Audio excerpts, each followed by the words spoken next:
푸틴은 낚았고 김정은이 낚였어요. 물긴 물었는데 지금부터 두려운 거예요. 줄 것도 없고 푸틴이 한번 봐도 날강도 못해 보이는 거예요. 모든 악인은 자기보다 100배로 더 월등한 악인을 딱 만나게 돼 있는데 김정은이가 고개 딱 걸려든 거예요. 중국, 러시아, 북한 삼각동맹 택도 없는 소리예요. 북한이 중국을 배제하는 게 아니라 중국이 북한을 배제하는 거예요.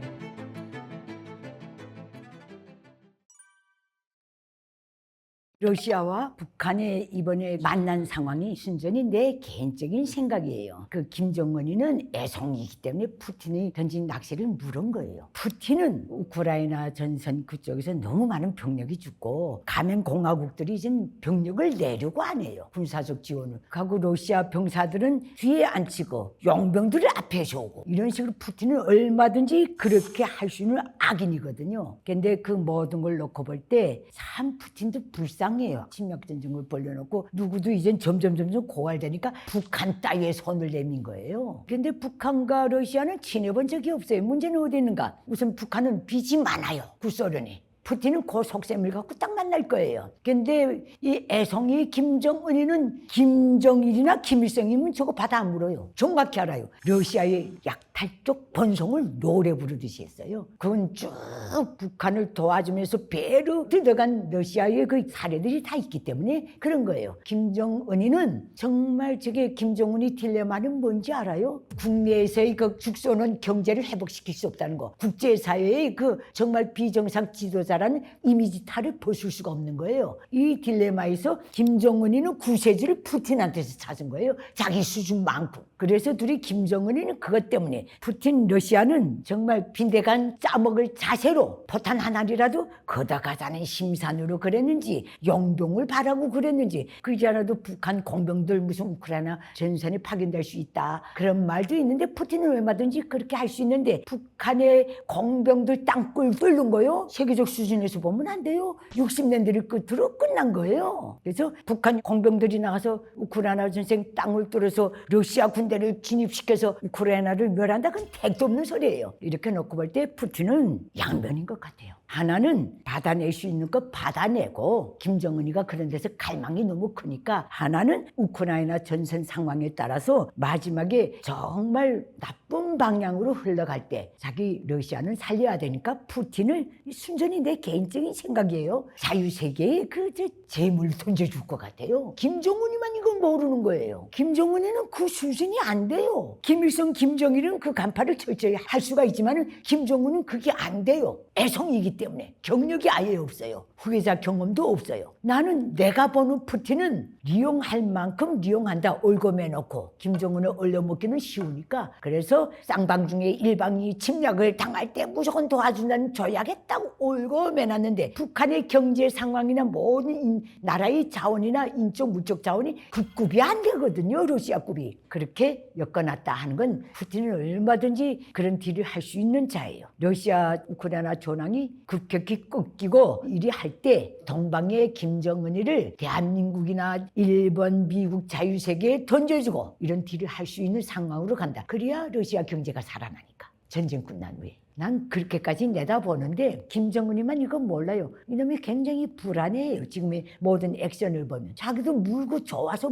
물긴 물었는데 지금부터 두려운 거예요. 막상 하자니까 줄 것도 없는데 그렇게 관계를 맺어놓고 아주 그 국제적인 인지도 있는 푸틴과 견줄 수 있는 국제적 지도자, 북한 지도자란 이미지를 추구해서 해놨는데 줄 것도 없고 푸틴이 한번 봐도 날강도 못해 보이는 거예요. 푸틴은 그럴 수밖에 없거든요. 그래서 내가 늘 말하지만 저는 모든 악인은 자기보다 100배로 더 월등한 악인을 딱 만나게 돼 있는데 김정은이가 고개 딱 걸려든 거예요. 내가 보는 푸틴과 김정은이 관계는 지금 이래요. 푸틴이 김정은을 가지고 있어 얻을 게 없어요. 나라의 국력이 그 개바닥이에요. 그 얻을 게 없어요. 낚인 놈 중에서 푸틴은 낚았고 김정은이 낚였어요. 내가 보는 방향은 그래요. 그래도 푸틴이 김정은이를 뭐 포괄적 동맹자 관계 조약을 아무리 체결했어도 김정은 따위를 들고 우크라이나의 오늘의 직면에 있는 저 상황을 역전시킬 수가 없어요. 거지나 같은데. 그건 서로가 추구하는 면이 있어서 그래요. 근데 추구해도 이게 푸틴이 얼마나 김정은을 우습게 봤는지 알아요? 밤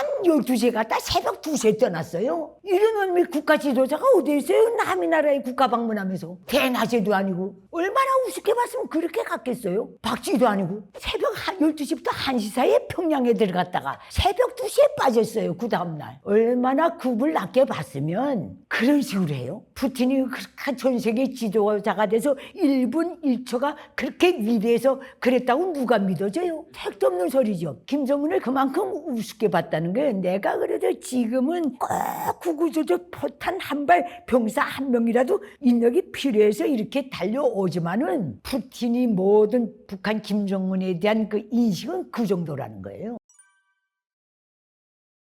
정말 김정은이가 러시아에 갔을 때 그런 대접 받았어요? 못 받았잖아요. 니 혼자 돌아다녀라. 국가 수반이 왔는데 부대통령도 아니고 자연 생태계상이 뭐예요? 그게 김정은의 파트너였어요. 김정은이만 그걸 몰라요. 근데 김정은이는 또 목을 메고 있어요. 이미지 갱신에. 북한 주민들도 이제 우습게 보기 시작했으니까. 그러니까 이거는 벌써 게임이 다른 거예요. 푸틴이 김정은과 하는 게임하고 얘는 구구절실에서 받을 나온 거고, 김정은이는 거기 업히든 업고 가든 푸틴하고 나하고는 이런 관계다. 형님, 작은 형님, 이런 관계다. 나도 파워가 있다. 이게 필요한 거예요. 그래서 이따위 짓을 벌려놨는데 이거 우리가 쭉 봅시다. 푸틴이 김정은한테 뭘 선물 줬어요? 의전용 승용차를 선물 줬죠. 굉장히 비싸다면서요. 김정은이 얼마나 줄 게 없으면 풍산깨를 줬겠어요. 그것도 국가인데 명색이. 지금 그 국빈으로 왔다고 해서 동물을 선물로 주는 놈이 어디 있어요? 얼마나 줄 게 없으면 어느 놈마다 풍산깨를 줘. 저 놈은 택도 없죠. 그러니까 푸틴에게는 김정은이가 개급인 거예요. 이렇게 딱 보시면 답이 나오잖아요. 북한이 중국을 배제하는 게 아니라 중국이 북한을 배제하는 거예요. 예, 그건 똑바로 알아야 돼요. 북한에서 나올 게 없는 거예요. 없어요. 국익 이해관계에서 북한에서 가져갈 것도 없고 북한이 자기네 나라 경제에 도움이 되는 게 하나도 없어요. 오히려 저는 독재국가 가장 그 중세 시대에 머물러 있는 경제건 인성이건 문화건 그 시대에 머물러 있는 그게 대한민국 무궁번영하는 자유 대한민국과 중국이라는 그 사이에 딱 눅지처럼 뻗치고 있어요. 이게 없어지면 공산중국에는 아무리 공산국가지만 득이 되면 득이 되지 애가 안 돼요. 이해관계를 놓고 볼 때 공산중국은 그렇게 말을 해도 듣지를 않고 개혁개방하면 우리는 체제가 꺾어진다는 건 김일성 족속이 알고 자기네 야망 때문에. 저 공산중국은 국가 주석 자리를 세습을 안 하기 때문에 개혁개방을 해도 얼마든지 가능한 거예요. 이 차이예요. 중국은 북한을 무시하고 그래서 그래요. 너의 능력껏 버텨봐라. 그런데 문제는 여기서 중국과 러시아의 관계예요. 대거적으로 중국과 러시아는 관계가 좋아 본 적이 없어요. 대국끼리 사이 좋은 거 봤어요? 없어요. 극하고 중국은 농경 사이로부터 군대로 다 넘어왔고 러시아는 유목사예요. 말 자체가. 말 타고 뛰고 오고 사냥민족이에요. 이건 맞을 수가 없어요. 그 어떤 국민의 DNA가 달라요. 극하고 큰 놈들이 땅덩어리 가지고 덧싸매요. 구소련, 공산중국 서로 공산국가의 타이틀을 쓰고 있을 때도 베트남 내셔고 이 나라 내셔고 대리전쟁을 했어요. 두 대국이. 지날 수가 없어요. 절대 못 지내요. 사자하고 호랑이 한 우리에 있는 거 봤어요? 평화적으로 있는 거? 그 자연적인 생태계의 본질도 인간 사회와 똑같아요. 지날 수가 없어요. 그저 그렇다고 봅시다. 중국, 러시아, 북한 삼각동맹 택도 없는 소리예요. 그거는 정말 리상도 그런 리상을 꿈꿀 필요가 없어요. 실현 불가능하기 때문에. 절대 없어요. 이해관계가 달라요. 자기네 국경에 압록강, 두만강 연산이 한미동맹이 대한민국 영역이 딱 압록강, 두만강까지 들어온다. 얘는 싫은 거예요. 왜? 이 한미동맹과 관계에 있는 자유 대한민국의 국력이 엄청나기 때문에. 그래서 지금 이렇게 돼 있는데 그것도 트렌드가 변하는 거예요. 마냥 그렇게 엉령 가지 않는 거예요. 이제는 공산중국도 그 끝점에 왔어요. 적이 너무 많아요. 공산중국, 러시아 적이 너무 많아요. 서로 적을 떼거리로 거느리고 서로 지금 으르렁거리고 있어요. 거기에서 언제든지 버릴 수 있고 언제든지 짓뭉겨 버릴 수 있는 카드가 바로 국제적으로 어떤 위상도 도움도 어떤 가치도 없는 공산 북한의 김정은이에요. 아무것도 없어요. 저거 왜 있는지 모르겠어요. 저놈의 체제는. 세습 때문에 딱 있는 거예요. 아무 가치도 없고 득이 되는 게 없고 전략 자원이 있기래요. 세계를 쥐락펴락하는 벤처기업이 있기래요. 세계를 주름잡는 지적 자산권이 있기래요. 아무것도 없어요. 사람하고 땅밖에 없어요. 아무 가치도 없어요. 그래서 오늘날까지 저렇게 있는 거예요. 그러나 공산중국이나 오늘의 러시아가 북한에 절대적으로 지원해서 경제를 되살리고 이 짓은 절대로 안 해요. 왜 그런지 알아요? 북한 체제의 구조는 군수경제가 인민경제를 잠식시키는 경제고 군수경제가 인민경제를 주도하는 경제예요. 궁극지이기 때문에. 그래서 북한의 인민경제에 자기네는 투자한다고 하지만은 그 모든 액기스는 군수경제로 빠져요. 그러면 어떻게 되는가? 또 전쟁하겠다고 날개들여 남조선을 먹어야 영원히 한반도에서 자기네 공산 독재 체제를 유지 용구할 수 있겠다. 그러면 누가 개입합니까? 한미일 동맹, 대한민국의 유엔사까지 있잖아요. 유엔이 다 동원돼요. 이게 끔찍한 거예요. 이빨짬에도 안 끼우는 나라를 놓고 그 희생은 안 하겠다는 거예요. 중국이나 러시아는. 그래서 저렇게 이용해 먹을 때 그저 저럴 뿐이지 아무 이해관계가 없어요. 내가 보는 북한의 운명은 그거예요. 북한 주민사회가 중국을 싫어하는 건 반말년 역사에 형성된 민족의 DNA는 같아요. 북한 주민이 일본을 싫어한다. 천만의 말씀. 우리 분명히 합시다. 북한 주민사회는 반일 감정이 없어요. 왜 그런지 알아요? 70년대, 80년대에 들어서 일제 신지 시대보다도 더 못한 삶으로 굴러떨어졌기 때문에 반일 감정이 없어요. 무늬만 있던 반일 감정도 다 뺏겨놓은 게 김일성 족속이에요. 일제 때는 일본 놈들만 이 밥을 먹고 우리 조선 사람은 좁쌀밥만 먹게 하는 게 그게 민족적 감정에 상해서 반을 했고 그랬지만 일제시대 때 공장에 나가 일하면 저녁에 퇴근할 때 고등어 두루미나 하나 들고 오다 선술집에서 술을 먹는 여유는 있었대요. 그리고 모든 일제 잔재로 돌아갔고 일제가 오는 그래서 북한 주민사회는 진심으로 뿌리 있고 나라를 빼앗긴 철천히 원수 오늘날까지도 용서할 수 없는 일본은 없어요. 전체 북한 주민들이 그 마인드는 일제시대 때만도 못하다. 일제한테 해방이 안 됐으면 지금쯤 우리가 일본 절반만큼이나 살고 있지 않겠는가. 얼마나 상식적인 거예요. 더 웃기는 거는 김일성 족속이 모든 향납품 이거를 일본 총련을 통해서 일본제를 조달한다는 거예요. 너무 야망이 크다니까 일본 요리사까지 데리다가 처먹었어요. 지시봉, 이 TV 선물 내주는 것도 다 일본에서 수입에다가 진달래, 삼지연 또 자기가 만든 것처럼 말하자면 상표만 바꿔가지고 선물로 줘요. 모든 감독들에게 일본산 자전거, 일본산 텔레비전, 일본산 선풍기, 새기득권은 그렇게 내줘요. 일본밖에 조달할 수가 없는 거예요. 저 청년이 있기 때문에. 그래서 김일성 족속 자체가 총체적으로 놓고 볼 때는 일본 상품을 매우 좋아한다. 그 북한 주민들이 다 알아요. 북한 주민 사이에는 반일 감정이 없다는 거. 있던 것도 김일성 족속이 다 희석시켰다는 거. 나라를 저렇게 생적으로 거둬오면서 이렇게 보시면 돼요. 반일 감정은 영예에 가깝다고 보면 됩니다. 북한에서의 반일 감정이라는 것은 북한 김일성 족속이 사상 체내의 한 조항으로 거둬있고 미일 제국주의, 한미일 적대시로 이 개선에서 끊임없이 주입시켜 오고 있지만은 북한 주민들에서는 일본은 발전된 선진국가다. 일본 텔레비 최고다. 일본 자전거 최고다. 일본 냉장고는 고장도 안 난다. 이거예요. 대한민국에 대해서는 적국으로 딱 돼 있기 때문에 함부로 입에 올리지 않고 대한민국의 전자제품이 북한 주민 사이에 퍼지질 않았기 때문에 모르지만은 북한에서의 모든 무역선들은 일본 그 방향으로 가면 길바닥에 버린 자전거요 뭐요 몽땅 긁어다 트렌드만 변하면 쓸만한 것도 버리잖아요. 북한 땅에 들어가 있는 일본 제품의 가전제품은 70~80%가 중고예요. 정품을 선물로만 딱 나가요. 그렇게 보시면 돼요. 일본 사람이 시큰 쓰다가 버린 길거리에서 주워온 것도 이렇게 쨍쨍하게 잘 나오는데 이렇게 되는 거예요. 반중정서는 이거는 원래요 멀리 떨어져 있는 나라의 관계는 감정이 그렇게 오래 못 가지만 저건 딱 국경을 접하고 반말년 역사 동안에 한족이라는 그 무리들이 말 타고 햇불 쳐들고 들어서 부녀자를 강탈해가 재산을 털어가 이걸 중국과 중화민족 모르겠어요. 어느 민족인지 모르겠지만 그런 마족단 약탈을 늘 겪은 지대예요. 그 지대가. 북한 주민들이 개념에는 저렇게 못 살아도 첫째 중국 사람은 더럽다는 개념이 딱 들어가 있어요. 이게 편승해서 김일성 족속도 반중 감정을 억수로 불러일으켰죠. 그것도 뭐 북한 주민들이 저렇게 그 해방 직후에라든가 50년대까지는 중국 사람, 러시아 사람, 러시아 군대가 그 해방 직후 밀고 들어서 당분간 강점하고 있었지만은 러시아를 절대로 우상 안 했어요. 구소련을 좋게 안 봤어요. 그러기에는 너무 러시아를 몰랐어요. 중국은 잘 알았지만은.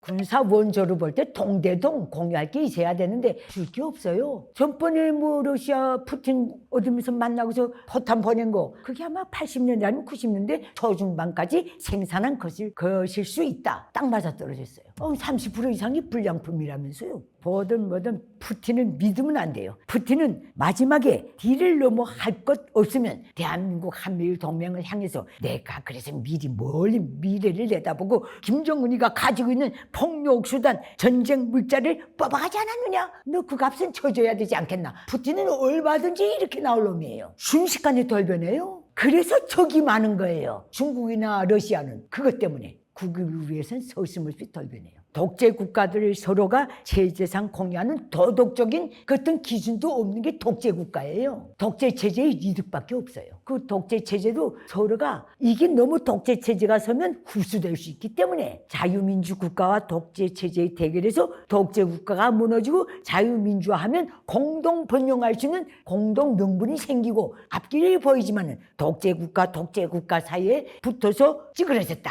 어디 한 놈이 멸망했다면 더 큰 약탈과 탄압만이 있어요. 그게 절대주의, 전체주의, 독재의 본질이에요. 그래서 그러는 거예요.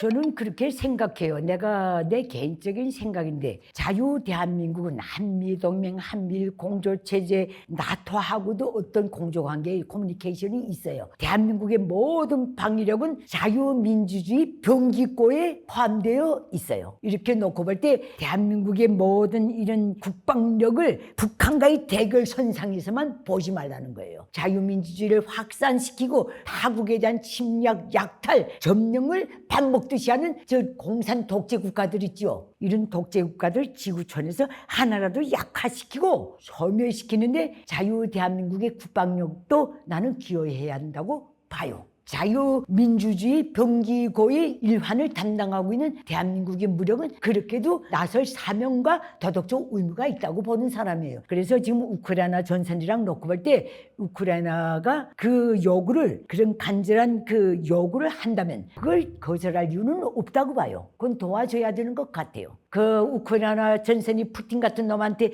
해서 우크라이나가 그 러시아의 식민지이 되고 이렇게 되면 독재자들은 더 기가 승승해가지고 더 달겨들어요. 이 비상식적이고 비정상적인 독재자는 길을 팍 꺾어 놓는데 자유 대한민국도 기여해야 돼요. 그래야 북한을 더 약화시키고 안 할 말로 가장 적은 비용으로 가장 높은 도덕적 명분을 가지고 북한을 정리할 수 있어요. 나는 이렇게 보는 사람이에요. 어떻게 대응하겠는가? 북한에 대한 그 어떤 그 침략 도발 행위는 이제 다시 한번 벌어지면 얄짤없다. 무자비한 원점 타격이 한다. 이건 이제 시한부가 됐어요. 너무 피로도가 커요. 그러나 이 선상에서 북한과의 동맹관계에 있다는 푸틴이 위해 괴롭힘과 침략을 당하고 있는 우크라이나도 우리는 도와줘야 한다. 왜? 우크라이나는 독재국가가 아니에요. 나토에 들어가겠다 그러지 않아요. 정상국가로 거듭나겠다고 핵도 다 사찰받고 없앤 나라예요. 구소련에서 나오면서. 이런 선상에서 북한과 북한 뒤에 있는 러시아라는 뒷배경을 약화시키기 위해서라도 도와야 돼요. 세상은 어차피 세계는 정치, 경제, 문화, 군사 모든 게 팀전으로 움직여요. 독재팀, 자유민주주의 팀. 여기서 수수방관하고 나면 꼭 필요할 때 방조를 못 받아요. 지지 소문을 못 받아요. 그래서 그래요. 내 생각입니다. 미안해요. 너무 내 주장만 해서 많은 사람들이 나보고 말버릇을 고쳐 이건 못 고치겠어요. 여명도 머지 않았는데 왜 말을 빙빙 돌아가면서 쓸데없이 진을 빼겠어요? 마무리 인사해야죠. 감사합니다. 머니 인사이드 제작팀 또 초청해 주셔서 진심으로 감사합니다. 내 채널에서는 말을 못하지만 머니 인사이드 구독과 좋아요를 눌러주시기를 부탁드립니다. 감사합니다.